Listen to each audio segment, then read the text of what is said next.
Mobile application development में दो main different dimension है और मेन डायमेंशन हैं। एक एप्पल प्रोडक्ट के लिए होता है, एक बाकी जितनी भी आपकी इलेक्ट्रॉनिक्स हैं, मोबाइल एप्लीकेशन जितनी मोबाइल्स हैं उनके लिए। एप्पल के लिए जो होता है उसको हम बोलते हैं iOS, और उसकी डेवलपमेंट होती है, उसका अपना ऑपरेटिंग सिस्टम है।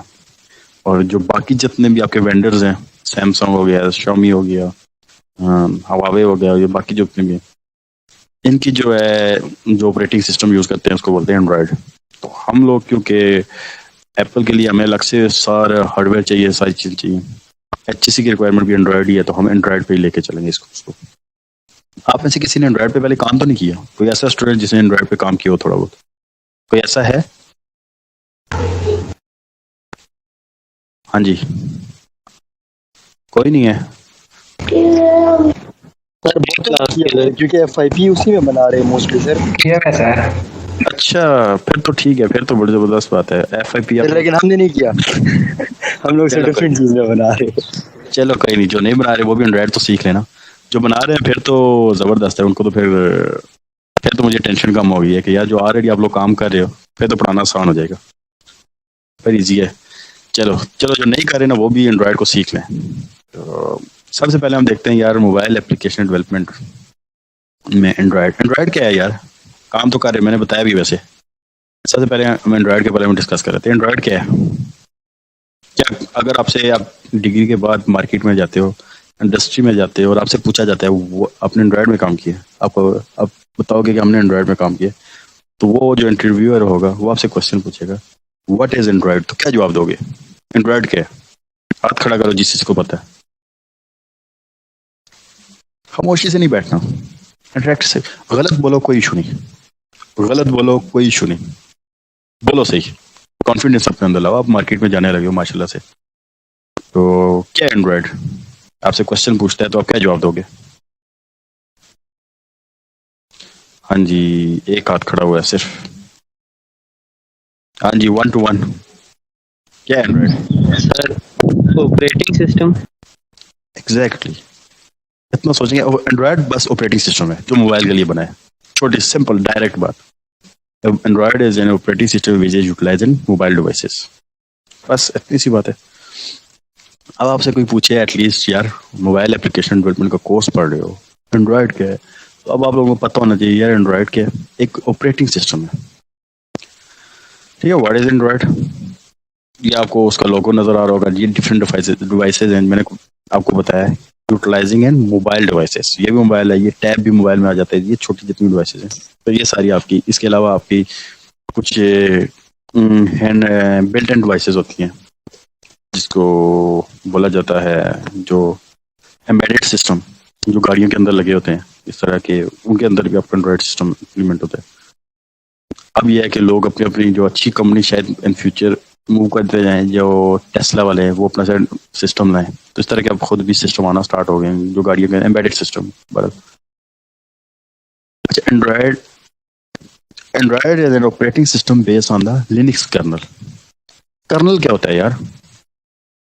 कौन बताएगा? हाथ खड़ा करे। कर्नल क्या होता है? आर्मी में होता है जो मेजर से प्रमोट होके बनता है, कर्नल वो होता है। हाथ खड़ा करो यार। What is kernel? ये बेसिक कंसेप्ट है। क्यों मैं बार बार कह रहा हूँ, गलत बोलो कोई इशू नहीं है, गलत पे कोई इशू नहीं है, बोलो सही। तो आपसे पूछा जाता है यार ऑपरेटिंग सिस्टम पढ़ा है, नेटवर्क्स में जा रहे हो, कर्नल क्या होता है, तो क्या बोलोगे? एनीवन क्लास में कोई तो हाथ खड़ा कर दे यार। पार्टिसिपेट करो, बार बार कह रहा हूँ पार्टिसिपेट करो, गलत करो कोई इशू नहीं। चलो जी, ये हाथ खड़ा है जी, चलो गुड डे, कोई पार्टिसिपेट कर रहा है। हाथ खड़ा करके नीचे क्यों कर दिया यार? बोले आप। हाँ, ये 1 to 1 ही है। सर ऑपरेटिंग सिस्टम में पढ़ा था, शायद ये हार्डवेयर और सॉफ्टवेयर के दरमियान लिंक के लिए कुछ होता है। अब सही से ज़हन में नहीं। बिल्कुल यही होता है, बिल्कुल यही होता है, जो कनेक्ट करता है हार्डवेयर को सॉफ्टवेयर के साथ। यस, ठीक है, बहुत अच्छे। इस तरह बोला करो, बाकी लोग भी यार इंटरेक्ट करो, मुझे पता चले कौन जाग रहा है कौन सो रहा है, तो बोला करो, कॉन्फिडेंस आएगा। बार बार कह रहा हूँ। तो आपका क्या है जी? कर्नल ये होता है बेसिकली, ये भी एक सॉफ्टवेयर है जो बेसिकली काम करता है आपके हार्डवेयर को सॉफ्टवेयर के साथ कनेक्ट करता है। हार्डवेयर अलग से फिजिकल डिवाइस होते हैं, सॉफ्टवेयर इनटेंजिबल है जिनको हम नहीं छू सकते।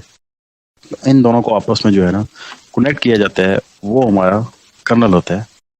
तो लिनक्स आपको पता है एक ऑपरेटिंग सिस्टम है, तो एंड्रॉयड क्या है, लिनक्स बेस्ड ऑपरेटिंग सिस्टम को यूटिलाइज करता है and design primarily for the touch screen mobile devices such as smartphones and tablet computer. तो ये बेसिकली जो होता है वो टच स्क्रीन मोबाइल डिवाइसेस या स्मार्टफोन्स के लिए यूज होता है एंड्रॉयड। और पहली लाइन में लिखा हुआ है, ये इसकी डेफिनेशन है, Android and operating system based on Linux kernel. Linux का कर्नल यूटिलाइज करता है और एक ऑपरेटिंग सिस्टम है। यहाँ तक कोई इशू मेरे ख्याल से होना नहीं चाहिए। Initially developed by Android and corporation which Google back financially and later bought in 2005। ये पहली दफा एंड्रॉयड एंड कॉर्पोरेशन का गूगल ने सारी फाइनेंसिंग की थी, गूगल ने ही इसको सारा जो है फाइनेंशियली सपोर्ट किया था। और 2005 में पहली दफा इसको डेवलप करना स्टार्ट किया गया था। इसको आइडिया कि एंड्रॉयड पहली दफा कब आया था, एंड्रॉयड का पहला वर्जन? क्योंकि ये तो आप लोग यूज करते हो ना, सारों के पास एंड्रॉयड मोबाइल तो होंगे, कभी ना कभी यूज किए होंगे, जो एप्पल होंगे किसी के पास। किसको आइडिया यार पहली दफा एंड्रॉयड आया कब था? कोई आइडिया नहीं। चल इसको हम देख लेते हैं कि 2005 में तो इसको बनाना स्टार्ट किया गया था। The project responsible for developing N Android system is called Android open source project. इसको जो है ना, इसको एंड्रॉयड को सिस्टम बनाया है, इसका नाम था AOSP, Android open source project, primarily lead the Google with open hand held analysis. तो ये बेसिकली एंड्रॉयड का गूगल के साथ था। इस प्रोजेक्ट का नाम था Android open source project. Open source आपको पता है ऐसे जिसमें आप कभी भी किसी भी कोई भी ऐड अप कर सकता है। एंड्रॉयड वाज अनवेल्ड इन 2007। 2005 में तो इस पे काम हुआ था और स्टार्ट किया था ये सारा कुछ। 2007 में सबसे पहले बताया गया था कि यार एक नया ऑपरेटिंग सिस्टम आ रहा है। जिस तरह होती है ना, एक गाड़ी मार्केट में आती है तो उससे पहले डिजाइन ही अनवेल किया जाता है साल डेढ़ साल पहले कि यार नया मॉडल ऐसा आने वाला है। यकीन दफा कोई नहीं बताते, छुपा के रखते, अचानक से बताते हैं। या इसी तरह कोई नई प्रोडक्ट आ रही होती है मार्केट में तो वो पहले उसकी मार्केटिंग कर रहे होते हैं। आजकल पता नहीं ये एक और आ रहा है कि पता नहीं वीवो में क्या है या ये वो में क्या है, आजकल वो साइन बोर्ड लगे होते हैं तो उसकी मार्केटिंग हो रही है पहले से। इससे एंड्रॉयड को 2007 में पहले अनवेल किया गया था और बताया गया था कि यार एक नया ऑपरेटिंग सिस्टम मोबाइल के लिए आ रहा है। इससे पहले सैम्बियंस मोबाइल सिस्टम होते थे जो आपने देखा होगा नोकिया के अंदर, वो सांप वाली गेम जिसमें खेला करते थे। उस तरह के मोबाइल सिस्टम्स होते थे जो ओपन सोर्स नहीं थे और उसमें क्या नाम है बिल्ट इन जो एंड्रॉयड सिस्टम्स आते थे और लिमिटेड फंक्शनलिटीज को परफॉर्म करते थे। तो अचानक से जो है ना, जब से एंड्रॉयड आया तो मोबाइल की दुनिया में रेवोल्यूशन आ गई। 2007 में इसको पहली दफा जो है अनवेल किया गया कि यार एक नया ऑपरेटिंग सिस्टम आ रहा है और इसका सबसे पहला वर्जन जो आया था ना वो अक्टूबर 22 2008 को आया था पहला वर्जन। और वो कौन से मोबाइल में आया था? HTC का ड्रीम मोबाइल था जिसमें ये ऑपरेटिंग सिस्टम को इम्प्लीमेंट करके अनवेल किया गया था यार। तो समझ आ गई 2005 में इससे काम स्टार्ट हुआ, 2007 में इसका आइडिया दुनिया को बता दिया गया और 2008 में इसका पहला वर्जन आ गया। और as of July 2013 Google Play Store had over 1 million apps published and over 50 billion downloads। कि 2013 तक 8 में आए और 13 तक 5 साल में इतनी इसने रेवोल्यूशन लाई कि 1 मिलियन 10 लाख से ज्यादा एप्स से 5 साल में पब्लिश हुई और 50 बिलियन डाउनलोड हुई। उस वक्त 2012-13 तक एंड्रॉयड का हालांकि इतना कंसेप्ट आम नहीं हुआ था लेकिन इतना आम कंसेप्ट नहीं था जो असल में आया 15-16 के बाद। पिछले जो है ना 6-7-8 साल से है, 13 के बाद हम कह सकते हैं कि मार्केट में फ्लोट होना स्टार्ट हो गया। ये पहले जो है 8, 9, 10, 11, 12 में बस नाम ही होता था एंड्रॉयड का, इतना नाम नहीं पाया जाता था मार्केट में। फिर भी 1 मिलियन ऐप्स बन गई थी और 50 बिलियन से ज्यादा डाउनलोड हो गई थी। Android surpassed a billion shipments of devices by reaching close to 1.16 billion end user in 2014। और एंड्रॉयड आया उसके 6 साल बाद 1.16 बिलियन, मतलब क्या था 1 अरब और 60 करोड़ तक इस तरह बनती है। इतने मोबाइल शिपमेंट्स आपके आ गए थे मार्केट में सिर्फ 6 साल के अंदर। इससे आप अंदाजा लगाओ कि इसने कितनी रेवोल्यूशन लेके आया था एंड्रॉयड। अच्छा, बिल्डिंग 44 इस तरह का आपने देखा होगा।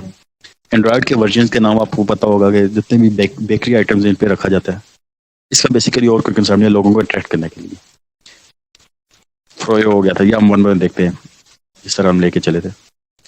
इसके आपने देखा होगा कि उनको इसी तरह के टैग दिए गए थे और इनके इस तरह के आइकन वगैरह बनाए जाते थे जस्ट लोगों को अट्रैक्ट करने के लिए, और कोई वजह नहीं थी। The relative number of devices accessing the play store recently and running given the Android platform for 2015 तक जितनी भी, ये 2015 तक की अपडेट थी। उसके बाद तो मार्केट में आम आना स्टार्ट हो गया, फिर हर किसी को पता चल गया यार अच्छा नया वर्जन आ रहा है, इसका क्या नाम है, इसका क्या नाम है, किस तरह। तो पहला वर्जन जो था एंड्रॉइड 1 और 2.1, उनके कोई नाम नहीं थे, उनको उसी नाम से किया गया था। 2008 में हुआ था, उसका नाम ही रखा गया था। 2009 में भी जो एक आया था उसका भी नाम नहीं था। 2010 में जो आया था ना, उसके बाद से इन्होंने बेकरी आइटम के नाम रखना स्टार्ट किया। 2.2 फ्रोयो था जो मई 2010 में आया था। उसका एपीआई लेवल जो था वो 8 था। ये जो लेवल होते हैं ना, एपीआई लेवल के अगेंस्ट उन्होंने कोई ना कोई बेकरी आइटम रख दिया। 8 एपीआई को उन्होंने फ्रोयो 10 नाम दे दिया, 10 को जो है जिंजर ब्रेड। और ये एपीआई लेवल के हैं, बेसिकली नए फीचर्स ऐड अप होते हैं। नए फीचर्स ऐड अप होने के बाद उसके नए वर्जन को क्या कहा जाता है, एग्जीक्यूट किया जाता है और उनके कोई ना कोई नाम दिए जाते हैं और उसकी बेस पे उसको बताया जाता है। 2015 की ये टेबल है, 2015 तक ये डिटेल्स थी, उसके बाद अपडेट नहीं की। देख लो, अब तो जाहिर सी बात है आपको आइडिया ही है उसके बाद किस तरह ये चला है। तो एपीआई लेवल 8 था, फिर उसके बाद 2.33 2.37 इनका नाम नए वर्जन है, इनका नाम जिंजर ब्रेड रखा गया। फ्रोयो था, इसके बाद जिंजर ब्रेड था, इससे पहले सॉरी ई था एक्लेयर। फ्रोयो से पहले एक्लेयर आया था, उससे पहले डोनाल्ड डक आया था, उससे पहले कप केक आया था। तो ये पिछले वर्जन थे, जो सी से कप केक था, डी से डोनाल्ड डक था, ई से एक्लेयर आया था, एफ से फ्रोयो आया था। तो इस तरह के वर्जन नाम थे। और उससे पहले वाले जो वर्जन थे 1 और 2 उनके नाम नहीं थे। 1.1 1.2 1. जितने भी थे। तो 1.8 का नाम था मेरे ख्याल से कप केक, 1.9 का था डोनाल्ड डक, 2 का था 2.1 का एक्लेयर था। इस तरह फिर जिंजर ब्रेड आया, फिर आइसक्रीम सैंडविच आया 4.0। देखो ये सारे नाम। फिर ये जितनी वर्जन, इनका नाम जेली बीन्स रखा गया था। ये कब आया? 2012, फिर 13, फिर किट कैट आया 14 और फिर लॉलीपॉप आया। तो मार्केट शेयर में सबसे ज्यादा उस टाइम यूज हो रहा था जेली बीन्स 2015 में, फेब 2015 तक। अब तो जाहिर बात है ये सारे जो है ना ऑब्सलीट हो गए। आज का कौन सा वर्जन है यार एंड्रॉइड का, किसी को पता है? कौन सा वर्जन चल रहा है एंड्रॉइड का? क्लास मुझे खुद से फिर जगाना पड़ेगा। कौन सा है? 10 इसका 10 चल रहा है सर, 10 हाँ जी 10 चल रहा है। इसका अभी तक इसका नाम नहीं रखा था। इससे पहले कौन सा था? 9 या 8 था सर। 9 का क्या नाम था? 9 का क्या नाम था, कोई याद नहीं है? पाई था ना एंड्रॉइड, देख लीजिएगा। ये भी आप अपने अपने मोबाइल से चेक कर सकते हैं आप लोग। मैं बताता हूँ आगे आप कैसे चेक करोगे। फिजिकल होते तो मैं आपको बता देता, लेकिन मैंने स्लाइड पे कवर अप किए हुए। तो अपने वर्जन चेक कर लेने कि कौन कौन सा वर्जन है। पाई था, पाई से पहले कौन सा था? ओरियो था, फिर मार्शमैलो था, नगेट था, उससे पहले नोगेट भी था। नोगेट किसका? सॉरी क्या कह रहे हैं? आराम से बोलें और एकदम से माइक आप बंद कर देते हैं।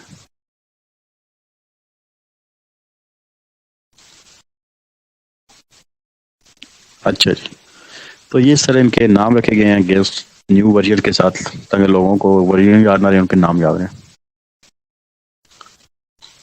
अच्छा जी, उसके बाद क्या है? Variations and device capabilities. कि आपकी जितनी भी डिवाइसेस होती हैं उनमें कोई ना कोई वेरिएशन होती है। अब वेरिएशन से क्या मुराद? फीचर्स होते हैं। डिफरेंट मोबाइल्स हैं, उनके अंदर डिफरेंट फीचर्स होते हैं और आप फीचर्स की बेस पे मोबाइल सेलेक्ट करते हो। सबसे पहले स्क्रीन साइज आपको पता है, उसकी डायमेंशंस क्या है, एक्स वाई एक्सेस के अकॉर्डिंग। बड़ी स्क्रीन साइज का हो तो आप, कई लोग बड़ी को प्रेफर करते हैं, कई छोटी को करते हैं। आजकल बड़ी स्क्रीन का कंसेप्ट आ रहा है, लोग ज़्यादा उसको यूज़ करते हैं। प्रोसेसिंग पावर, उसका मतलब कि जितने आपको प्रोसेसर कितनी स्पीड का है।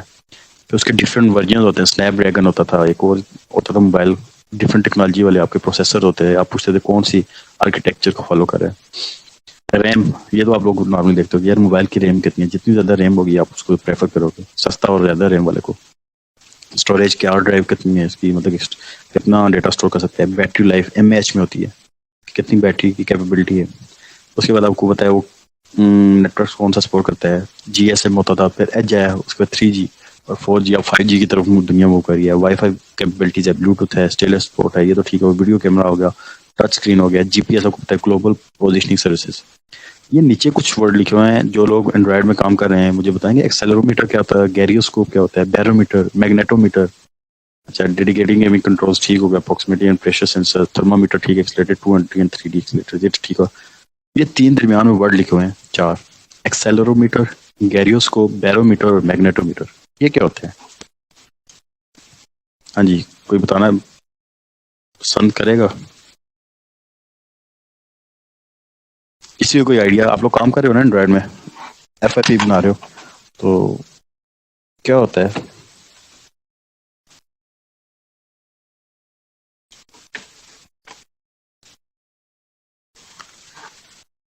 अच्छा जी, खामोशी का मतलब ना मैं समझे। अच्छा, आप मोबाइल्स की आप लोगों ने देखा होगा कि आप मोबाइल को ऑटो ऑटो एडजस्टमेंट करता है, उसकी स्क्रीन में वीडियो लगी होती है, जो भी आप वर्टिकल करते हो तो उसको वर्टिकल पोजीशन में चला जाता है, हॉरिजॉन्टल करते हो तो हॉरिजॉन्टल करते हैं।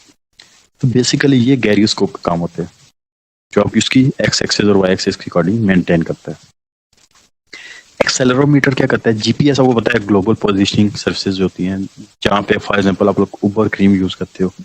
उबर क्रीम में क्या होता है कि आपकी गाड़ी कहीं से जा रही हो या आ रही हो, आप उसको गाड़ी को बुक करते हो, तो आप उसकी लाइव लोकेशन देखते हो, तो वो आपको लाइव लोकेशन बताता है कि यार इस जगह से मूव कर है। लेकिन उसको सपोर्ट भी करता है, वो तो आपको पता चल गया, लेकिन उसको मेंटेन करने के लिए उसकी बाकी direction, north, east, west, south, सारी डायरेक्शन जो एक्सेलेरोमीटर होता है जो नोट डाउन करता है, उसको बता रहा होता है यार इस डिफरेंट डायरेक्शंस इसके मुताबिक आप इस जगह पे लाई कर रहे हो।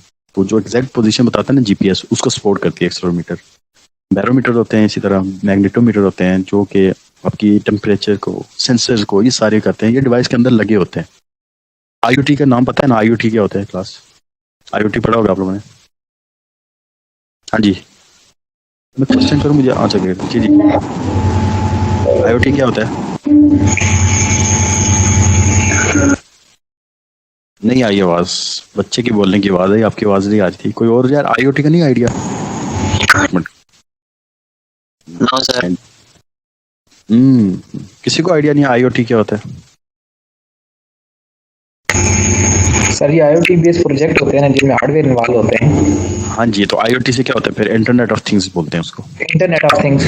हाँ जी, इंटरनेट जिसमें आपके हार्डवेयर इन्वॉल्व होते हैं। एग्जैक्टली, आपके जितने भी आजकल जो वर्ल्ड मूव कर रही है, आपके सिस्टम जितने भी होंगे ऑटोमेटिक होंगे और IoT बेस आ रहे हैं, जिसमें आपकी जितने भी आपके डेली रूटीन में जो भी सिस्टम है ना, उनके साथ एक डिवाइस अटैच की जाती है और उसमें प्रोग्रामिंग करके उसको ऑटोमेटिक कर दिया जाएगा। फॉर एग्जाम्पल आपका घर है तो घर का लॉक ऑटोमेटिक हो जाएगा। मतलब कि आप लोग कहीं चले गए हो, भूल गए हो घर का लॉक करना, IoT बेस उसके साथ डिवाइस अटैच होगी, आप जाके एप्लीकेशन को ओपन करोगे और वहां से उसको नेट के साथ कनेक्ट करोगे और वहां से दुनिया किसी कोने में भी होगे, वहां से जाके उसको कमांड दोगे, घर का लॉक लग जाएगा। घर में आपकी जो, ये तो खैर बहुत पुराना प्रोजेक्ट हो गया कि स्मार्ट होम सिस्टम, जिसमें आप लाइट्स वगैरह को मेंटेन करते हो, हर लाइट के साथ आप कोई ना कोई अटैच कर देते हो स्ट्रैप के साथ, और उसकी लाइट ऑन ऑफ कलरिंग ये वो सारी, तो ये आसान लफ्ज है। फिर गाड़ी के अंदर IoT बेस आ गया सारे सिस्टम। इवन के अब तो गाड़ी के टायर के अंदर भी डिवाइसेज लगना स्टार्ट हो गई हैं, जो गाड़ी के अंदर टायर की एयर का बताते हैं, हवा कम है, ज्यादा है, टायर का फटने का खतरा है, ये चीजें भी आपको वहां से पता चल जाती है। गाड़ी में कोई हर जितने भी आपके कंपोनेंट्स होते हैं ना, उसके साथ भी आप IoT बेस अच्छी गाड़ियों में लगना स्टार्ट हो गए हैं, जो महंगी गाड़ी होती है, कि आपको हर गाड़ी के स्पेयर पार्ट को वो आपको बता देता है कि यार ये काम सही कर रहा है या नहीं कर रहा है। तो नहीं कर रहा तो उसको कैसे आप उसको रिपेयर कर लो, कहने की जरूरत ही नहीं है, वो ऑटोमेटिकली ही जज करेंगे। तो इस तरह की जो चीजें हैं, तो ये बेसिकली आपकी जो डिवाइसेज हैं IoT बेस है, मैग्नेटोमीटर, बैरोमीटर, गैरियोस्कोप वगैरह। तो ये आपके क्या करते हैं, आपको हेल्प आउट करते हैं और आप उसको यूज करके इन डिवाइसेस को इस पे प्रोग्रामिंग करके इनको रियल टाइम आप यूटिलाइज में लाते हो। टेम्परेचर आपकी जो होता है, थर्मोमीटर लगे होते हैं, ये जो नीचे जो आपकी क्या करते हैं, जिस एरिया में भी होते हैं आप वहाँ का सेंस कर रहे होते हैं टेम्परेचर और आपको शो करा रहा होता है। कुछ तो थर्ड पार्टी से ले रहे होते हैं सर्विसेज, और कुछ डायरेक्ट आपके मोबाइल स्क्रीन के ऊपर जो शो हो रही होती है वो इस तरह हो रहा होता है। डेवलपमेंट चैलेंजेस, तो मोबाइल एप्लीकेशन डेवलपमेंट में मेन चैलेंजेस ये हैं, आजकल इनको ओवरकम कर लिया गया है। नए नए वर्जन में बहुत सारे चैलेंजेस ओवरकम हो गए हैं, लेकिन फिर भी ये कुछ चैलेंजेस हैं जिनको देखना पड़ता है कि वेरियस टाइप ऑफ डिवाइसेस कि डिवाइसेस डिफरेंट टाइप्स की होती हैं, उनका लेआउट डिफरेंट होता है, कुछ का स्क्रीन बड़ी होती है, कुछ का स्क्रीन छोटी होती है, तो उसको मेंटेन करने के लिए उस स्क्रीन के अकॉर्डिंग आपने डेवलपमेंट करनी है। आपने ऐसे इंटरफेसेस बनाने हैं या एक्टिविटीज जनरेट करनी है जो बेसिकली आपकी सारी डिवाइसेस के साथ रिलेट करें, कि जिस डिवाइस पे भी एप्लीकेशन ओपन हो वो उस पे उसी तरह ही एग्जीक्यूट हो, जो भी उसका स्क्रीन का साइज हो। स्क्रीन का साइज छोटा है तो उसको छोटी स्क्रीन में सारी एप्लीकेशन शो हो, बड़ा है तो बड़ी उसके मुताबिक बड़ी स्क्रीन के मुताबिक डिस्प्ले आए। तो ये बेसिकली एक चैलेंज आता है, उसको लेआउट्स मेंटेन करते हैं। लेआउट्स हम जब पढ़ेंगे तो आपको आइडिया हो जाएगा। डिफरेंट एंड्रॉयड वर्जन्स, अच्छा ये वाला इशू जो है ना, ये वाला इशू स्टिल जो है ना परसिस्ट करता है कि आपका एक एंड्रॉयड की जो है एप्लीकेशन बनी है, अभी एप्लीकेशन जो है ना एंड्रॉयड के वर्जन 10 में, उसके अंदर बहुत सारे ऐसे फीचर्स ऐड अप हो गए हैं जो कि पुराने एंड्रॉयड वर्जन में नहीं थे। आप एप्लीकेशन बनाते हो, उसको रन करते हो किसी पुरानी किटकैट या जेली बीन्स के अंदर, अब क्या होगा, अब वो एप्लीकेशन वहाँ पे जो है ना उस पर नहीं एग्जीक्यूट होगी। क्यों नहीं होगी? क्योंकि बहुत सारे जो हार्डवेयर जो मैंने आपको लास्ट स्लाइड में बताया, या कुछ और डिवाइसेस होती हैं या कुछ और फैक्टर्स होते हैं या कुछ और नए फीचर्स ऐड अप हुए हैं उस वर्जन में, वो किटकैट में नहीं थे, तो वो उसको सपोर्ट नहीं करेगी, जिसकी वजह से एप्लीकेशन रन नहीं होगी। तो ये एक वर्जन एक है एंड्रॉयड के अंदर। लेकिन इसके अंदर भी एक ये है कि आप लोग जब एप्लीकेशन बनाते हो तो उसके अंदर बताते हो या मिनिमम एसटीके और मैक्सिमम एसटीके के उसके मुताबिक एडजस्ट करते हो, तो उसके अंदर एग्जीक्यूशन के हो जाता है, फिर इशू कम आता है। डिवाइस की कैपेबिलिटीज में आपको बता चुका हूँ कि यार डिवाइस के अंदर कुछ डिवाइसेज हैं जो बड़ी एडवांस वर्जन होती है, उसके अंदर बहुत से अंदर आईओटी डिवाइसेज लगी होती हैं जो ऑटो एडजस्ट करी होती है, और कुछ डिवाइसेज बहुत पुरानी होती हैं जिसके अंदर बहुत कम हार्डवेयर के कंपोनेंट्स मिसिंग होते हैं, जिसकी वजह से वो सपोर्ट नहीं करते। तो ये कुछ चैलेंजेस होते हैं जिनको डेवलपमेंट के टाइम हमें देखना होता है। यहाँ तक कोई इशू यार क्लास? अभी तक तो हम एंड्रॉइड का इंट्रोडक्शन ही कर रहे हैं। कोई ऐसा स्टूडेंट जिसको यहाँ तक कोई इशू? क्लास यस नो बोल दिया करो यार। No sir. चलो गुड हो गया। अच्छा, एंड्रॉइड प्लेटफॉर्म कंपोनेंट्स। अब एंड्रॉइड का जो प्लेटफॉर्म है इसके कंपोनेंट्स क्या क्या होते हैं, किस तरह वर्किंग करता है? अच्छा, आप लोगों ने जावा पढ़ी है ना कि नहीं पढ़ी? पढ़िए सर। चलो गुड हो गया। मतलब कि मुझे इस कोर्स में ना ज़्यादा मेहनत की ज़रूरत नहीं होगी। जावा भी पढ़ी हुई आप लोगों ने, और माशाल्लाह से बहुत सारे लोग प्रोजेक्ट भी कर रहे हैं मोबाइल एप्लीकेशन में, तो फिर तो मसले की बात ही नहीं है। तो इंशाल्लाह आपको ये स्लाइड्स देखोगे आपको हेल्प आउट होगा। तो चलो इसको हम आगे देखते हैं। तो फिर इसके कंपोनेंट्स देखते हैं। जो हम इंशाल्लाह आगे जाएंगे ना, फिर थोड़ी हम अपने आप को स्पीड अप करेंगे। अच्छा जी, ये इसका प्लेटफॉर्म के कंपोनेंट्स हैं। लिनक्स कर्नल में आपको बता चुका हूँ कर्नल का क्या होता है। Communication layer for the underlying hardware, जो कम्युनिकेट करता है आपके हार्डवेयर के साथ, लिनक्स का कर्नल होता है। और Linux kernel libraries and run time are encapsulated by the application framework. ये होता है, ये जो चीजें होती हैं। अच्छा, लिनक्स कर्नल समझ आ गया। लाइब्रेरीज क्या होती हैं यार? What is libraries? अगर आपसे कोई पूछे कि लाइब्रेरीज क्या होती है तो क्या जवाब दोगे?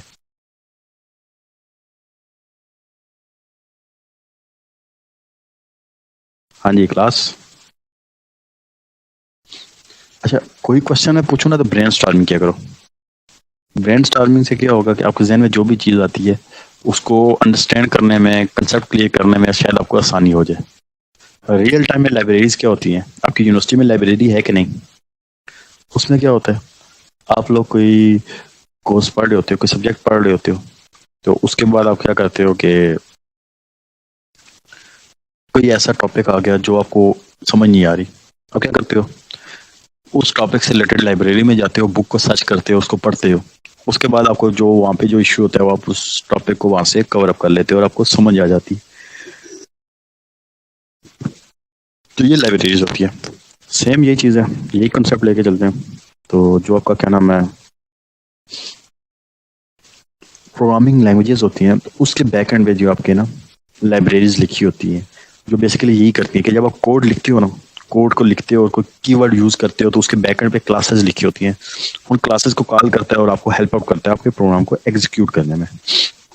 तो इसके अंदर आपके सी और सी प्लस प्लस की लाइब्रेरीज फॉर कॉमन फंक्शंस के लिए सी और सी प्लस प्लस की लाइब्रेरीज है। सी प्लस प्लस आपने पढ़ी होगी, आपने ईएफ में पढ़ी है, डेटा स्ट्रक्चर में पढ़ी होगी, उसकी लाइब्रेरीज यहाँ पे बिल्ट इन होती है पहले से। तो इसे run time VM and core Java libraries, क्योंकि हमने जावा में पढ़ना करना है, जावा की जो लाइब्रेरीज है और वर्चुअल मशीन इसके अंदर होती है जो इसको एग्जीक्यूट करने में हेल्प आउट करती है। तो ये दोनों बेसिकली लेयर जो होती है ना, ये आपके आईडीई के अंदर जो होती है, जिसके ऊपर आप कोड लिखोगे उसके अंदर पहले से ही एनकैप्सुलेटेड होती है, पहले से ही वहां पे लिखी होती है। आपने जस्ट क्या करना है, उनको कॉल करना है और उनको यूटिलाइज करना होता है। अब एंड्रॉयड स्टूडियो हम यूज करेंगे तो एंड्रॉयड स्टूडियो के अंदर आपकी लाइब्रेरीज, ये रन टाइम लाइब्रेरीज जितनी भी हैं जावा की, सी प्लस प्लस की कर्नल पहले से ही इंटीग्रेट होगा, जस्ट आपने कोड लिख के उसको कॉल अप करना। उसके बाद आपका क्या होता है, एप्लीकेशन फ्रेमवर्क। एप्लीकेशन फ्रेमवर्क क्या है, वो वाला फ्रेमवर्क जिसके ऊपर अपने कोड लिखना है।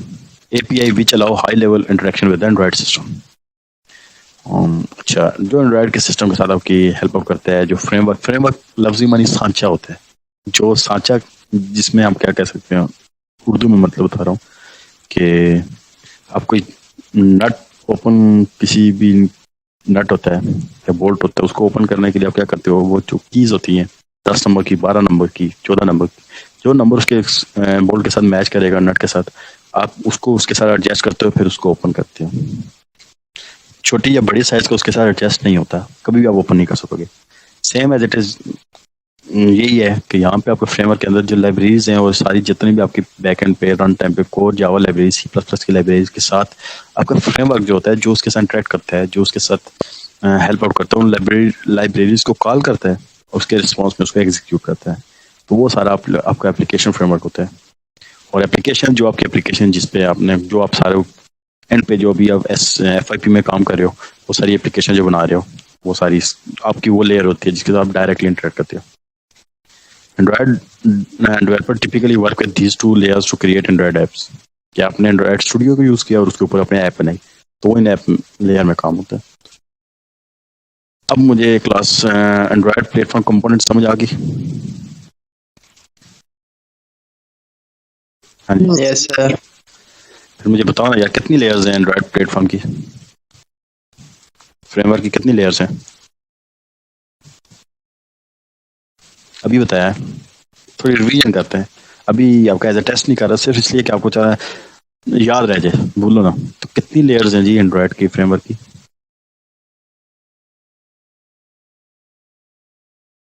अभी बताइए, ये 4 लेयर है ना।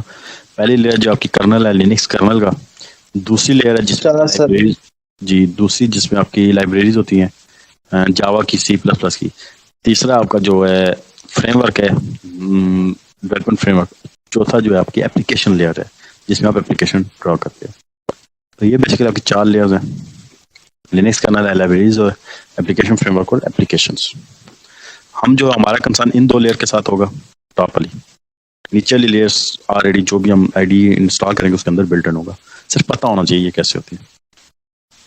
अच्छा, प्लेटफॉर्म कंपोनेंट्स के अंदर आप लोगों ने, खैर ये आपको और भी बहुत सारी आपको चीजें मिल जाएंगी एंड्रॉयड के अंदर पहले बिल्ट इन है।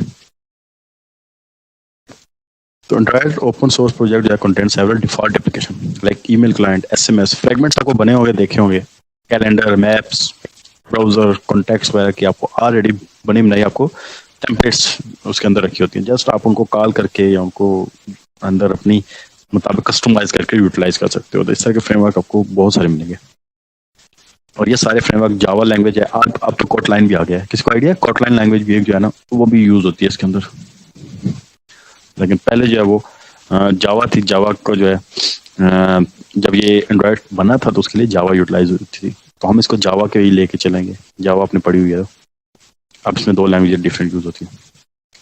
कोटलाइन ज्यादा ईजी है बल्कि।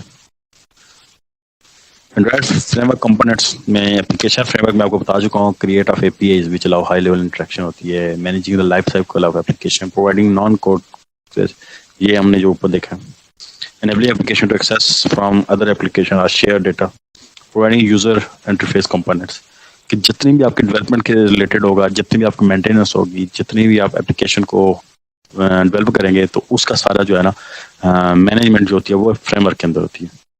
तो जो लाइफ साइकिल जो है एप्लीकेशन का कि कैसे स्टार्ट करनी है, पहले क्या होगी, स्प्लैश स्क्रीन क्या होगी, होम पेज क्या होगा, फिर कैसे हम इसको ड्रा करके आगे लेके जाएंगे, और किस तरह का फ्लो होगा, कैसे इसने ओपन होकर चलना है। फिर एनेबलिंग करती है application to access data from other application और शेयर देयर ओन डेटा, कि एनेबल करती है, आप शेयर भी डेटा करते हो ना, ब्लूटूथ के थ्रू करते हो, जो मैसेजिंग एप्स यूज करते हो, ये सारी चीजें जो होती हैं जो कनेक्ट करती हैं नेटवर्क के साथ, वो बेसिकली सारी आपके यहाँ पे काम हो रही होती है। ठीक है जी। लाइब्रेरीज में आपको बता चुका हूँ, एग्जांपल दी है रियल टाइम एग्जांपल की। तो include a set of C and C++ libraries used to component of Android system exposed to developer through a Android application framework। Expose की जाती है, एक्सेस किया जाता है एंड्रॉयड फ्रेमवर्क के थ्रू। नीचे इसके जो होता है ना लाइब्रेरीज के बाद क्या होता है, एंड्रॉयड जो एप्लीकेशन फ्रेमवर्क है उसके थ्रू इसको एक्सेस करके यूटिलाइज किया जाता है। आपके रिकॉर्डिंग, प्लेबैक, ऑडियो, वीडियो जितनी फॉर्मेट है वो C++ की लाइब्रेरीज में लिखी हुई हैं, उनको एक्सेस किया जाता है। सिस्टम की डिस्प्ले जो होता है 2D 3D 3 डायमेंशनल 2 डायमेंशनल जो उसका डिस्प्ले होता है वो भी इसके अंदर लाइब्रेरीज होती हैं। वेब किट लाइब्रेरी रिस्पॉन्सिबल, अच्छा आपकी एप्लीकेशन अगर ब्राउजर में कहीं उसको आप यूटिलाइज कर रहे हो, ब्राउजर से कुछ डेटा फेच कर रही है, ये रिस्पॉन्स कर रही है, वो सारी इसके अंदर लाइब्रेरीज के अंदर लिखा होता है। फ्री टाइप लाइब्रेरीज में अच्छा फॉन्ट सपोर्ट और फ्री टाइप की कुछ लाइब्रेरीज, आपको एक्सटर्नल लाइब्रेरीज, आप खुद से भी लाइब्रेरीज लिख सकते हो, आप खुद से APIs बना के उनको कॉल कर सकते हो, तो वो भी अकॉर्डिंग टू द रिक्वायरमेंट आप कुछ भी बना के उसको यूटिलाइज कर सकते हो। SQLite are relational database that is available on that device, और SQLite का जो आपका डेटाबेस है वो भी लाइब्रेरीज के उनको मैनेज कर रही होती हैं या उनको कोऑर्डिनेट कर रही होती हैं। SQLite का क्या होता है यार, जो एंड्रॉयड पे काम कर रहे हैं, जो FIP कर रहे हैं, यार मुझे थोड़ा सा आइडिया दो, SQLite क्या होता है? हाँ जी क्लास, मैं आपकी रिवीजन करा रहा हूँ, कुछ भी नहीं करा रहा। आपको इस तरह के क्वेश्चन अगर पूछेंगे तो आप आंसर करने के काबिल हो जाओ। सर एसक्यूएल तो स्ट्रक्चर क्यूरी लैंग्वेज है ना जी। और लाइट सर जो मोबाइल की अपनी डेटाबेस होती है शायद वो मोबाइल शायद नहीं, बिल्कुल वही होती है। हाँ बोला कि नहीं, देखो आप बिल्कुल आंसर सही करते हो, शायद बोलने से चाहते हो, मुझे जहाँ तक फील हो रहा है। बोलो, क्रॉस सेशन करो, मजा आएगा। मुझे टीचर मत समझना यार, मिलोगे तो इंशाल्लाह मैं आपको कोई बड़ा बाबा शाबा नहीं हूँ, आपकी तरह या आप इतना ही दिखने में लगूंगा। तो इजी, ओके, पढ़ो, बताओ आंसर। अब जो मुझे आप आंसर कर रहे हो ना, आप भूलोगे नहीं, मैं आपसे क्वेश्चन करूंगा, आप मुझे जो आंसर सही देगा उसको मैं अप्रिशिएट करूंगा, तो वो फिर इंशाल्लाह उसको अंदर कॉन्फिडेंस भी आएगा, और वो फिर इस तरह की चीजें, इस तरह के क्वेश्चन आंसर्स भूलेगा नहीं। SQL तो एक लैंग्वेज है। SQLite बेसिकली जो मोबाइल के अंदर अपनी डेटाबेस होती है उसको बोला जाता है रिलेशनल डेटाबेस। रिलेशनल क्या होती है? जो डेटाबेस जो टेबुलर फॉर्म में होती है, रोज एंड कॉलम के फॉर्म में डेटा स्टोर करते हैं। तो ये SQLite आपकी रिलेशनल डेटाबेस है जो मोबाइल के अंदर होती है। ये छोटी सी डेटाबेस है, अगर आपकी मोबाइल एप्लीकेशन का डेटा थोड़ा सा स्टोर करिए रन टाइम पे, तो उसके लिए आप SQLite यूज करो, मोबाइल का अपना जो है डेटाबेस। लेकिन आपकी कोई एप्लीकेशन है जो फुल फ्लैज एक डेटाबेस को मैनेज कर रही है, तो फिर आप एक्सटर्नल डेटाबेस बना लो, SQL मैनेजमेंट कर लो या Oracle पे कर लो, जितने भी आप उनमें से कोई भी टूल यूज करके वहाँ पे कर सकते हो। SQLite जो इसकी अपनी डेटाबेस होती है मोबाइल के अंदर जो सपोर्ट करती है, वो डिवाइस के अंदर होती है, अवेलेबल अंदर लिखा हुआ है अंदर डिवाइस। तो वो जो आपकी होती है मैनेजमेंट उसकी सारी लाइब्रेरीज करती है। अच्छा, रन टाइम कॉल, जावा लाइब्रेरी, पोस्ट और functionality will be the call. बहुत सारी जो आपकी जावा की लाइब्रेरीज आपको किस में हेल्प आउट करती हैं? Data structures. डेटा स्ट्रक्चर आपने कोर्स पूरा पढ़ा है, पूछूंगा कि नहीं, आपको पता होगा कि जितने भी डेटा स्ट्रक्चर्स होते हैं उनकी मैनेजमेंट, उसके अंदर जितने भी आपके एल्गोस लगे होते हैं वो मैनेजमेंट जावा की लाइब्रेरीज में होती है। यूटिलिटी सॉफ्टवेयर सारे इसमें मैनेज होते हैं, फाइल एक्सेस सिस्टम इसमें होता है, नेटवर्क एक्सेस इसमें होती है, ग्राफिक्स जो आपकी ग्राफिक्स होती है ना, जो पिक्चर्स क्वालिटी की है, वो पिक्सल को मैनेज करना, वो सारा इसके अंदर होता है। इसके अंदर और भी सारी ये सारी जो है ना जावा सपोर्ट करता है। अच्छा, प्लेटफॉर्म कंपोनेंट्स, आपका जावा जब आप लिखते हो तो बेसिकली आपकी APK तक जो होती है, इसको बनाने के लिए आप क्या करते हो, कैसे काम करता है? अच्छा, एंड्रॉयड रन टाइम है प्लेटफॉर्म, पहले आपका डेलवेक्स यूज होता था। 4.4 जो किटकैट तक, आई थिंक 4.4 है, वहां तक आपका जो एंड्रॉयड सिस्टम यूज होता था उसको हम डेलवेक कहते थे, सॉरी प्लेटफॉर्म। उसके बाद क्या हुआ, 4.4 के बाद के वर्जन में इन्होंने आपका प्लेटफॉर्म को शिफ्ट किया, नए फीचर्स ऐड किए, बाद शिफ्ट आया, जिसकी वजह से इसका नाम इन्होंने क्या कर दिया, Android run time. Run time पे जो है इसका नाम रखा है, जो रन टाइम पे एग्जीक्यूशन में होती है, तो वो वाला प्लेटफॉर्म यूज हो रहा है। पहले डेलवेक यूज होता, तब ये होता था Dalvik use just in time compilation, कि आप जब कंपाइलेशन टाइम पे डिसाइड करता था और ये रन टाइम पे एग्जीक्यूशन करता है। बेसिकली इसमें कुछ फीचर्स ऐड अप करके इसको नाम ART दे दिया। 5.0 ऑनवर्ड यूज AOT है, एंड्रॉइड रन टाइम जो अहेड ऑफ टाइम कंपाइलेशन होती है। तो ये दो प्लेटफॉर्म थे, डेलवेक जिसने रिप्लेस किया ART को, on the basis their architecture इनके नाम चेंज हुए, इसकी जरूरत चली। अच्छा होता क्या है, आप लोगों ने जावा पढ़ी होगी यकीनन। जावा में आपको याद है जब भी कोड लिखते थे, अगर आपने नोटपैड में कोड लिखा होगा तो आप लिखते थे उस क्लास का नाम, जो भी क्लास लिखते थे डॉट जावा करते थे, ऐसा ही है। फिर उसको जब आप कंपाइल करते थे तो उसके ऑटोमेटिकली उस फोल्डर में एक डॉट क्लास के नाम से एक फाइल बन जाती थी जो उसकी क्लास बना देती थी। फिर उसके बाद आप जब उसको एग्जीक्यूट करते थे जावा क्लास के नाम से, तो क्या करती थी, उसको एग्जीक्यूट करके आपको कोड प्रेजेंट करती थी। लेकिन यहाँ पे क्या होती थी, यहाँ पे डेक्स फाइल में कन्वर्ट करते हैं, डिजिटल एग्जीक्यूशन जो होती है एग्जीक्यूशन फॉर्मेट में करते हैं, तो उसको फिर उसके बाद डेक्स फाइल में करता है। ये आपकी जो है ना कोड लिखते हैं, इसको एग्जीक्यूट करते हैं। उसके बाद जब आप इसको फाइनल जब अपलोड करने के लिए जाते हैं, APK एंड्रॉयड प्रोडक्ट की, जो आपकी इंडिविजुअल की होती है, जो आपकी एक किस्म की अथॉरिटी होती है कॉपीराइट्स के लिए, वो एक जनरेट होती है। उसके बाद उसको एग्जीक्यूशन के लिए आप करते हो ELF एक्सटेंशन से एक फाइल बनती है, एग्जीक्यूटेबल एंड लिंकेबल फॉर्मेट्स, ये लिखा हुआ है। एग्जीक्यूटेबल एंड लिंकेबल जो फाइल होती है ना आपकी एंड्रॉयड की, आपकी ऐप की, वो आपकी जो है ना फाइनल होती है जो सिस्टम के अंदर एंड्रॉयड के अंदर होती है। आप जब अपलोड करते हो प्ले स्टोर पे तो आप उसकी APK देते हो, APK उसके देते हो, आपकी अथॉरिटी हो जाती है, यार ये आपकी ऐप है, ये आपकी क्रेडेंशियल है, कॉपीराइट नहीं हो सकता। और उस APK को फिर आगे वो डाउनलोड करते हैं, इंस्टॉल करते हैं। जब इंस्टॉल करते हैं तो उसके अंदर डिवाइस के अंदर executable and linkable file format आता है, जो आपकी उसको रन करता है, और रन करने के बाद स्टोर करने के बाद आप उसके फीचर्स को यूटिलाइज कर सकते हो। आप इसको जो है ना अगर मजीद और पढ़ना चाहो तो ये मैंने लिंक दिया है विकिपीडिया पे, एंड्रॉइड रन टाइम पे जो आपका ये प्लेटफॉर्म, इसको और डिटेल में देख सकते हो क्या क्या हो सकता है। बेसिकली इसको मैं क्योंकि पता होना चाहिए, जैसी बात आप डेवलपमेंट कर रहे हो, FIP बना रहे हो, तो आपको ये चीज़ें भी पता होनी चाहिए यार, पीछे कौन सा फ्रेमवर्क चल रहा है, फ्रेमवर्क में क्या डिफरेंस है, कैसे काम होता है, लाइब्रेरीज कौन सी हैं, कौन सी लैंग्वेज की लाइब्रेरीज हमारी ग्राफिक्स के लिए यूज होती है, कौन सी हमारी लाइब्रेरी जो है हमारी मेंटेनेंस होती है, डिवाइस की मैनेजमेंट के लिए होती है। तो ये चीज़ें पता होनी चाहिए ना। अच्छा जी, ये ART वर्सेस डेलवेक प्रोसेस में आपको बता चुका। रिसोर्स कोड जो लिखते हो आप जावा में, उसका भी हमने बताया कि डेक्स फॉर्मेट में चेंज होता है जब क्लास करते हो सोर्स कोड को, और उसके बाद जिप होता है तो वो APK फाइल हो जाती है, APK फाइल अपलोड हो जाती है। उसके बाद उसको इंस्टॉल जब डिवाइस में करते हो तो सोर्स और नेटिव कोड में जो आपकी ELF फाइल आती है, बेसिकली आपकी इसमें भी आती है, डेलवेक में भी आती है, और ये आपकी ART में भी आती है। अच्छा, उसके बाद क्या होता है यहाँ पे, बेसिकली एक तरह ही काम करते हैं डेलवेक और नेटिव, और ART नेटिव है। तो इसकी डिफरेंट ये है कि बेसिकली फ्लो वही है, सेम है, इसी तरह आपकी सोर्स फाइल आती है, उसी तरह फ्लो में लेके चलते हैं, उसी तरह एग्जीक्यूट होते हैं। लाइब्रेरीज दोनों में उसी तरह यूज होती हैं, डेलवेक में भी देखें आपको लाइब्रेरीज नेटिव और ART में, और उसी तरह आपकी ART में भी होती है। तो इसमें ODEX फाइल होती है, बस इन फाइल डिफरेंस, और इसमें ELF फाइल होती है, एग्जीक्यूटेबल एंड लिंकेबल फाइल। तो पुरानी जितनी भी आपकी ऐप्स होंगी, अगर आप लोग देखो जो APK है आजकल तो स्लीट हो गई है, नई डिवाइसेस में उसके फीचर्स इतने काम ही नहीं करेंगे। लेकिन अगर आप देखोगे 2012-13 की कोई ऐप, तो वो ODEX फाइल होती है, वो ODEX फॉर्मेट को फॉलो करती है, ये ELF फाइल को फॉर्मेट करते हैं। ये डिफरेंट फाइल्स के फॉर्मेट है। अब जितने भी नए एंड्रॉयड वर्जन है वो ELF फाइल को फॉलो करते हैं, फॉर्मेट को फॉलो करते हैं, और उसको एक्सिक्यूट करते हैं। तो बाकी डिफरेंस वही है, उसी तरह आपका फ्लो आता है। अच्छा, इसके बाद हम ये लास्ट वाला देख लेते हैं, लिनक्स कर्नल जो कम्युनिकेशन करता है लेयर फॉर अंडरलाइंग हार्डवेयर को सॉफ्टवेयर के साथ कम्युनिकेट कराता है, डिवाइस ड्राइवर सारे मैनेज करता है, मेमोरी मैनेजमेंट होती है, प्रोसेस मैनेजमेंट होती है।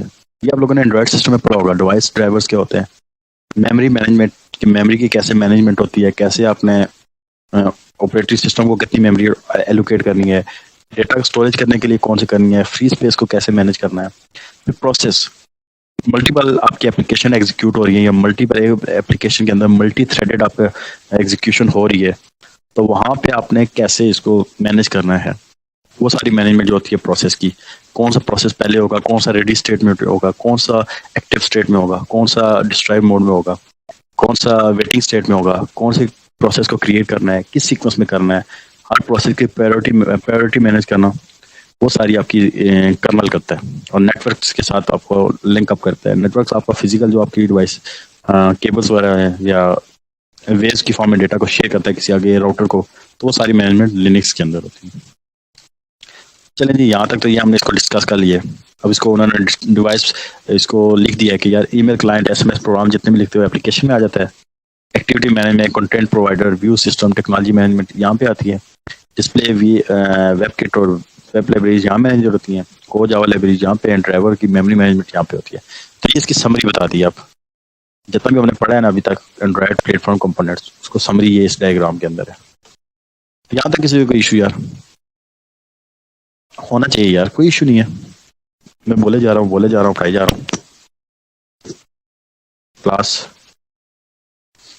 No sir.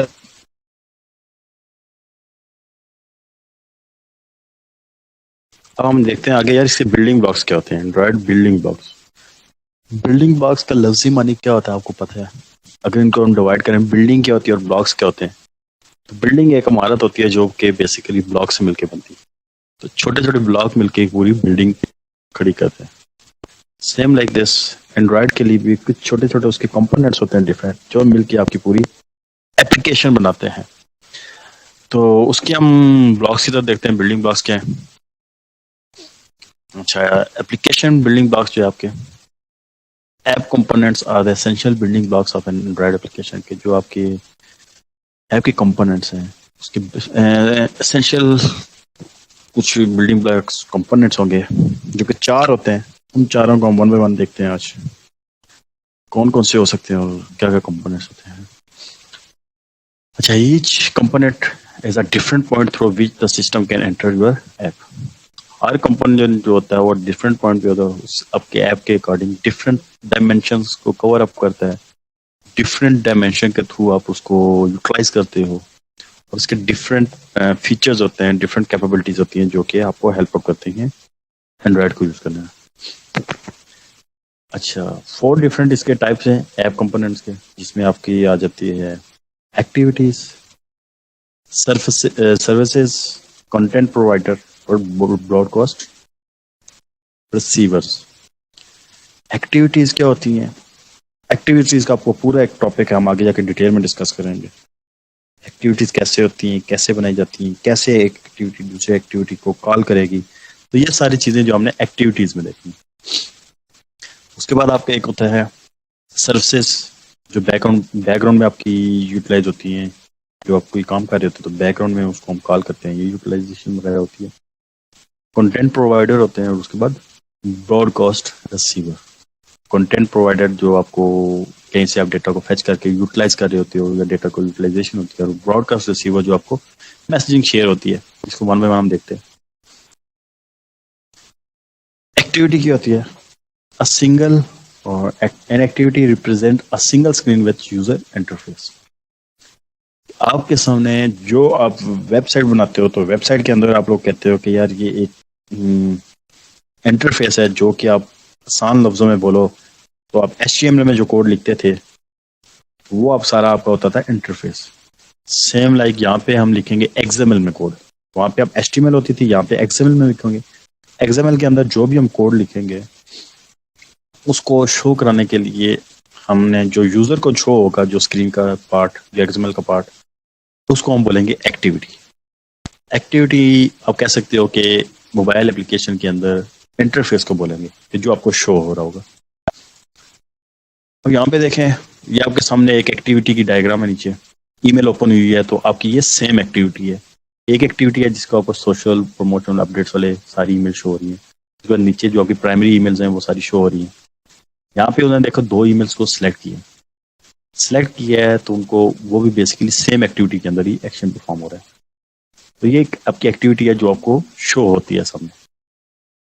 लेकिन इसके अकॉर्डिंग अगर हम देखें कि app for example email app might have one activity that shows the list of new emails, another deleted emails. अगर यहाँ पे हम बात करें तो यहाँ हमारे पास एक ही लिस्ट शो हो रही थी, लिस्ट व्यू शो हो रहा था हमारे ईमेल्स का।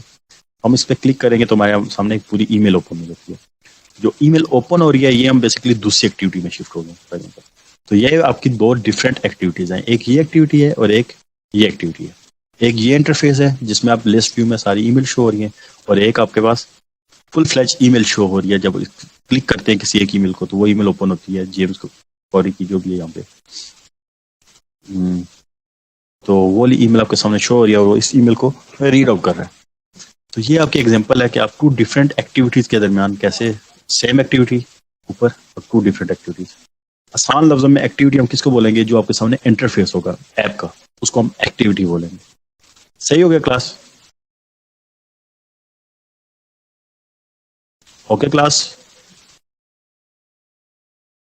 Yes sir. Yes sir.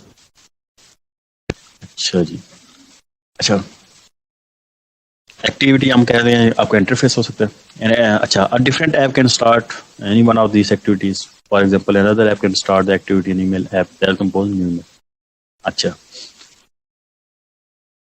अच्छा, इसके बाद आप क्या कर सकते हो? आप लोगों ने देखा होगा, आप लोग मोबाइल के अंदर जब कोई वीडियो चलाते हो तो आपसे पूछता है कि यार कौन सा वाला आपने वीडियो प्लेयर्स को यूटिलाइज करना है। बिल्ट इन भी होता है, कोई आपने अलग से ऐप की है वो वाली करनी है, या ऑनलाइन कोई आप ब्राउजर का कोई आप वीडियो प्लेयर यूज करना चाह रहे हो तो आपसे ऑप्शन पूछता है। ऑप्शन पूछता है तो आप ऑप्शन जिस पे क्लिक करते हो तो वो क्या करते हैं, उस वाला वीडियो प्लेयर को में वो वीडियो प्ले कर देते हैं। सेम इसी तरह यहाँ पे इसके एग्जांपल है कि आप ईमेल ओपन कर रहे हो तो ईमेल ओपन करने के बाद आपसे पूछता है यार ड्रॉपबॉक्स में ओपन करना है या जीमेल में ओपन करनी है। तो आप जिस पे भी क्लिक करोगे तो आप क्या कर रहे हो, उस ईमेल की उस एप्लीकेशन को स्टार्ट कर रहे हो। अब different app can be start one of the activities. एक एक्टिविटी से आप दूसरी पूरी फुल फ्लैज ऐप भी स्टार्ट कर सकते हो। यहाँ पे एग्जांपल आप देखो डायग्राम में, तो ईमेल ओपन करने के लिए ड्रॉपबॉक्स की अलग से ऐप है और जीमेल की ऐप अलग से है। जिस पे क्लिक करोगे वो वाली ऐप स्टार्ट हो जाएगी। इस तरह भी आप कर सकते हो कि एक एक्टिविटी से ऐप्स भी ओपन हो सकती हैं। इसके पीछे इंटेंट लगता है, इंटेंट क्या होता है वो आगे हम जाके पढ़ेंगे। अच्छा, पहला पार्ट था बिल्डिंग ब्लॉक्स एक्टिविटीज। उसके बाद दूसरा हमारा आ जाता है सर्विसेज। कि सर्विसेज क्या होती हैं? Services is a component that runs in the background to perform long running operations. आसान लफ्जों में जो बैकग्राउंड में आपकी सारी वर्किंग हो रही होती है वो सारी आपकी सर्विसेज होती है। Service does not provide a user interface. Service का कोई यूजर इंटरफेस नहीं होता, कोई एक्टिविटी नहीं होती जो आपको शो होती है, बल्कि बेसिकली वो बैकग्राउंड में ही आपकी एग्जीक्यूशन होती है। For example play music in the background while the user is in different app और it might fetch data over the network. इसकी एग्जांपल क्या है बैकग्राउंड की? एक तो उन्होंने बताया कि यार आप ऑडियो सुन रहे हो, साथ में आप कोई और गेम भी खेल रहे हो या जो भी कर रहे हो मोबाइल के ऊपर।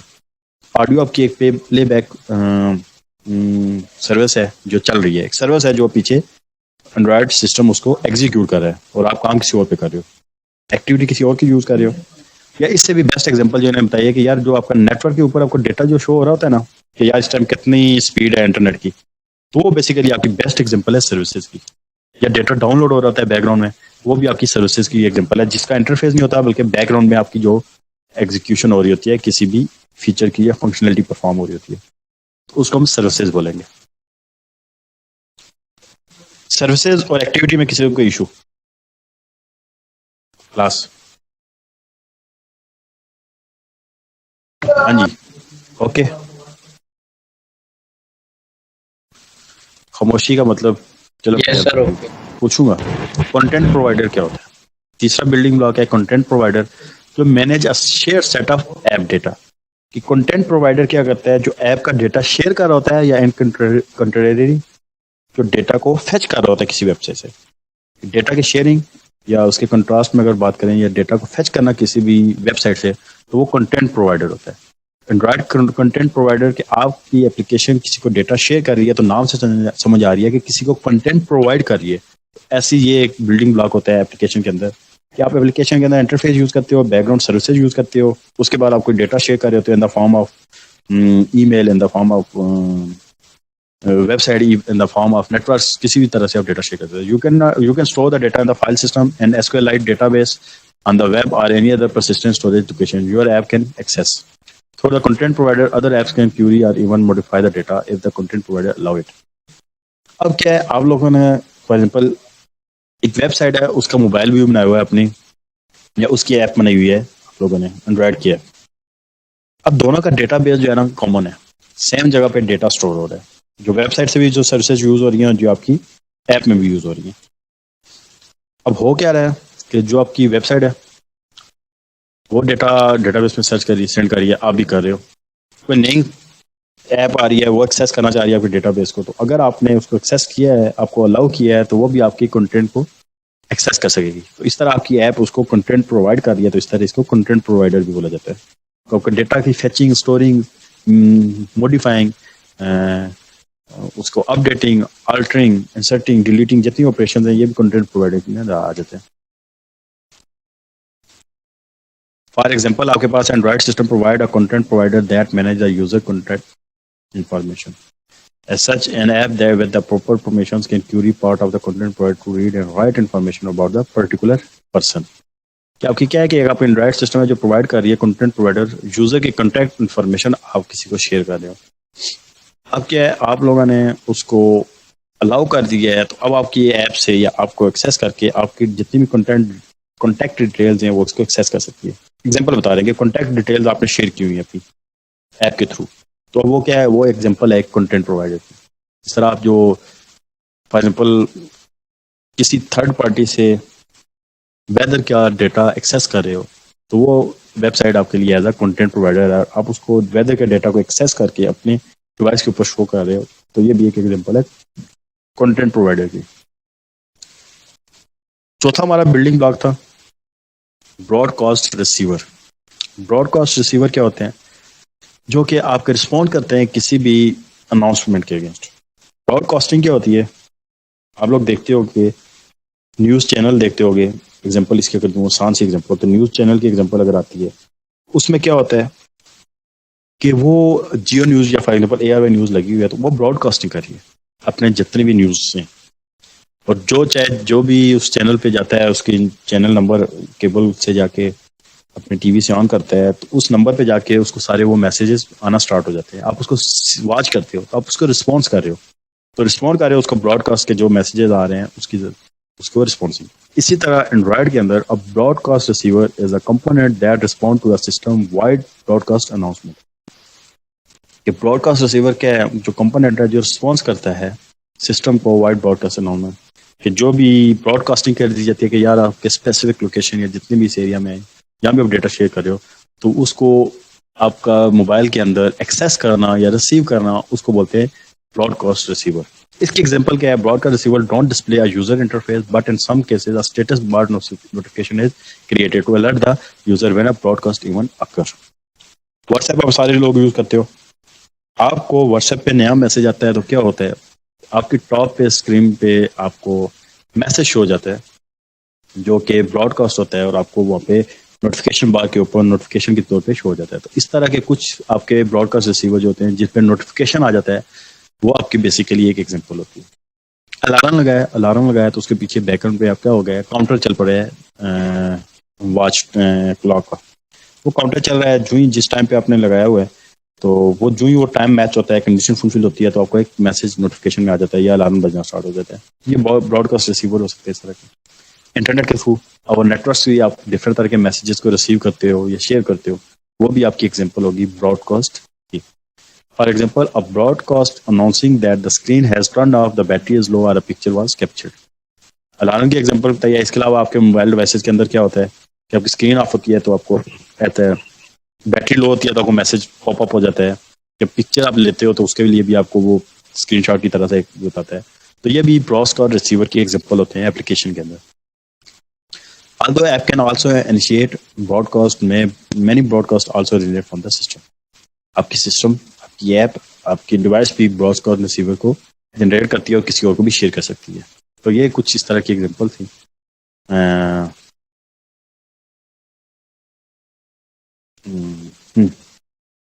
तो यहाँ पे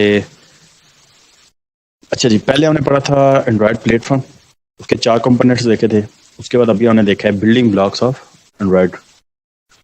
तो 115 क्लास में है, 115। यस सर, क्लास में हूँ। 115, अच्छा 155 नहीं, 115, 105। सर ये मेरे लैपटॉप की बैटरी लो है और लाइट भी नहीं है। अच्छा चलें, क्लास खत्म करने लगे, 10 मिनट तक क्लास आपकी एंड हो जाए। 155 सर। 115 से पूछ रहा हूँ, 115 क्लास। Yes sir. 115, मुझे ये बताएं बिल्डिंग ब्लॉक्स कितने होते हैं मोबाइल ऐप के? सर क्या? मोबाइल एप्लीकेशन के कितने बिल्डिंग ब्लॉक्स होते हैं? सर 4। 4, जी जी बिल्कुल 4। कौन कौन से?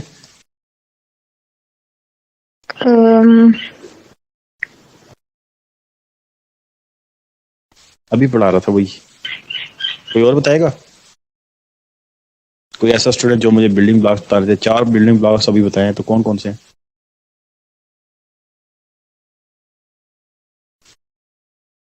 Sir application, Linux kernel, framework, application framework और लाइब्रेरी रन टाइम। नहीं, मिक्स कर गई। वो 4 लेयर्स थी, जो एप्लीकेशन का फ्रेमवर्क था, जो लाइब्रेरीज थी और कर्नल था। अब बिल्डिंग ब्लॉक्स में पढ़ा रहा था, जिसमें एक एक्टिविटी थी, और कौन कौन से थे? सर व्यू था, intent, services. Activity, View. Services, नहीं, व्यू तो मैंने कंटेंट प्रोवाइडर, ब्रॉडकास्ट। रिसीवर, जी। अब समझ आई। 4 मैंने आपको बिल्डिंग ब्लॉक्स बताए हैं। एक्टिविटी, उसके बाद कौन सा है? सर्विसेज, उसके बाद कंटेंट प्रोवाइडर, और उसके बाद आपका ब्रॉडकास्ट रिसीवर। ये 4 आपको मैंने अभी पढ़ाया। ये इसके बिल्डिंग ब्लॉक्स हैं। ये जो 1 बाय 1 होता है। एक्टिविटी जो आपको फ्रंट एंड पे एज अ इंटरफेस के तौर पे यूज होती है, जिसपे आप डायरेक्ट यूजर इंटरेक्ट करता है। सर्विसेज जो बैकग्राउंड में सर्विसेज यूज होती है, जिसका इंटरफेस नहीं होता, लेकिन बैकग्राउंड जैसे डाउनलोडिंग होगी, नेटवर्क को मैनेज करना, इंटरनेट की स्पीड को देखना। कंटेंट प्रोवाइडर के जो आप अपना डेटा शेयर कर रहे हो डेटाबेस के थ्रू, या कोई चीज से आप डेटा फेच कर रहे हो, या किसी को डेटा आप डायरेक्टली शेयरिंग करना, वो कंटेंट प्रोवाइडर। ब्रॉडकास्ट रिसीवर जो आपका ब्रॉडकास्टिंग करता है, शेयरिंग करता है इन टर्म ऑफ आपकी डिवाइस, लाइक मैंने आपको नोटिफिकेशन का बताया है। इसके अलावा आपकी अलार्म के एग्जांपल दिया है, पिक्चर्स लेना जो मोबाइल डिवाइस के अंदर उसका मैसेज शो करना, बैटरी एंड होने का जो आपको एक मैसेज शेयर करना, तो वो ब्रॉडकास्ट होता है। इस तरह के एग्जांपल हैं जो आपकी। तो ये 4 आपकी एप्लीकेशन की कंपोनेंट्स हैं, एक्टिविटीज, सर्विसेज, कंटेंट प्रोवाइडर और ब्रॉडकास्ट रिसीवर। जो पहले हमने किया था, जो आप मिक्स कर रही हैं एक स्टूडेंट, वो थे आपके जो है एंड्रॉयड प्लेटफॉर्म के कंपोनेंट्स थे। एप्लीकेशन फ्रेमवर्क, लाइब्रेरीज और लिनक्स करना, ये 4 लेयर्स थी। अब जो मैंने उसके बाद बताया, वो पहले हमने किया था पार्ट में। दोबारा दूसरे पार्ट में हमने बिल्डिंग ब्लॉक्स देखे थे आपके एप्लीकेशन के। तो वो 4 थे हमारे, activities, services, content provider, broadcast receivers. अच्छा, एक्टिवेटिंग कैसे करते हैं जी कंपोनेंट्स को? तो ये है unique aspect of the Android system design that any app can start another app component. कि कोई एक ऐप दूसरी ऐप के कंपोनेंट्स को, या एक ऐप के अंदर से आप एक एक्टिविटी की वजह से दूसरी एक्टिविटी को एक्टिवेट कर सकते हैं। उसके बैकएंड पे आप कोई लॉजिक लगाएंगे या कोई उसके ऊपर ऑपरेशन लगाएंगे, तो उस बटन पर क्लिक करने से भी आप एक्टिविटीज को या डिफरेंट कंपोनेंट्स को एक्टिवेट करते हैं। अच्छा, because the system runs each time in a separate process with file permission that is access to the app, your app can not directly activate a component from the other app. The Android system, however, can. जिस तरह आपकी main operating system, जिस तरह ये आपका Windows operating system है, ये आजकल जो यूज हो रहा है विंडोज 10 माइक्रोसॉफ्ट वालों का, इसके अंदर जिस तरह आप लोग यूज करते हो डिफरेंट सॉफ्टवेयर, एक सॉफ्टवेयर ओपन किया फिर तीसरा ओपन किया, सेम लाइक आपको क्या होता है एंड्रॉयड सिस्टम के अंदर भी डिफरेंट एप्स रन होते हैं। डिफरेंट एप्स को एंड्रॉयड सिस्टम मैनेज कर होता है, कौन सी आपकी ऐप रनिंग स्टेट में है, कौन सी आपकी स्टॉप स्टेटमेंट में है, वो सारी इसकी होती है कि कौन सी एक्टिव है, कौन सी नॉन एक्टिव है।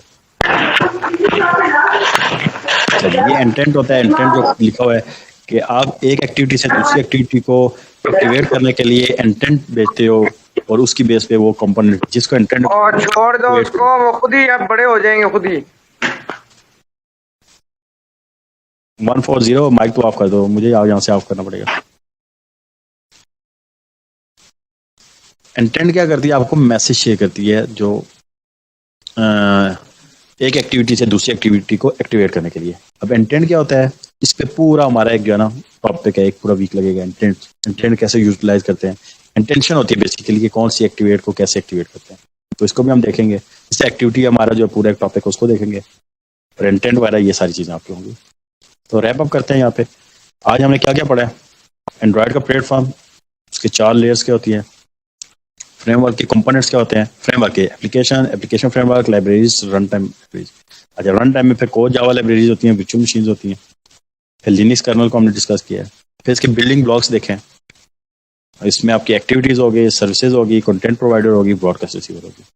एक्टिवेटिंग कंपोनेंट्स एक्टिवेट करने के लिए एक आपका इंटेंट होता है, कंटेंट रिजॉल्वर होता है जो रिजॉल्व करता है इंटेंट के अकॉर्डिंग, उसको आगे हम देखते हैं। Content provider is activated when targeted by request from a content resolver. Content provider activate हो जाता है जब कंटेंट रिजॉल्वर जो उस कंटेंट को लेने के लिए एक्टिव होता है, जब वो एक्टिवेट हो जाता है तो फिर कंटेंट उसको प्रोवाइड किया जाता है। Handle are direct transaction between the content provider and support system. तो सिक्योरिटी पर्पज के लिए जब उसके आप ऑथेंटिकेट कर देते हो कंटेंट रिजॉल्वर जो जिसको आप डेटा शेयर कर रहे हो या जो डेटा को आपका हैंडल करेगा, जब वो एक्टिवेट हो जाता है तो उसके बाद कंटेंट प्रोवाइडर उसको डेटा दे देगा। इसको हम आगे डिटेल में डिस्कस करेंगे। तो ये बेसिकली आज हमने देखा है। आज के लेक्चर में किसी को कोई क्वेश्चन या आंसर तो वो काइंडली पूछ सकता है। हाँ जी क्लास।